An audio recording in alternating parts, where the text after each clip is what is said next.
Good day! Ngayon nga po ay pag-usapan din po natin at bigyan ng prediction anong team mananalo sa laban ngayon ng araw ng Capital One versus itong ang malakas din na team na Charity Go Crossover. Kaya before that guys, please naman huwag niyong kalimutan mag-like, comment, subscribe and pa-hit the notification bell para lagi po kayong updated sa volleyball updates dito sa Pilipinas. Maraming salamat sa suporta nyo. Subscribe na!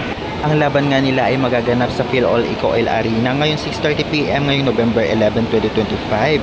Kaya naman kaabang-abang din ang laban ito dahil parehong malakas ang team na ito. Lalong-lalo pa umaangat na rin ang laro ng import ng Charity Go at kaya na makipagsabayan sa import ng Capital One. No doubt malakas ang import ng Capital One ngayon, kaya naman syempre hindi dapat magpakampante ang Charity Go ngayon.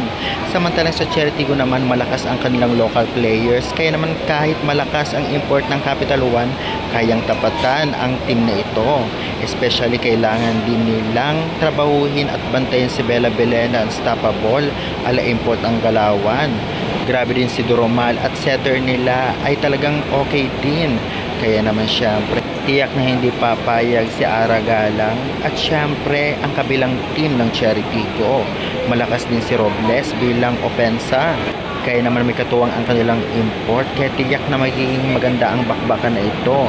Kung ating pagbabasihan ang bigyan ng prediksyon anong team mananalo sa pagitan ng dalawang team na ito, malaki ang chance na manalo ng Charity Go sa Capital One.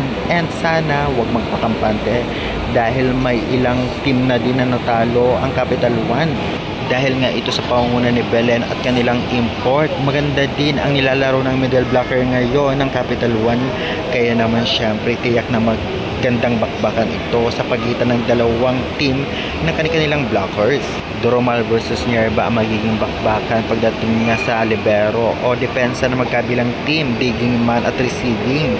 Ganoon pa man, bilog pa rin ang bola at hindi natin alam kung anong team mananalo. Kaya guys, kung kayo ang tatanungin, kayanin kaya ng Capital One ang Charity Go o di naman kakayanin ng Charity Go ang Capital One?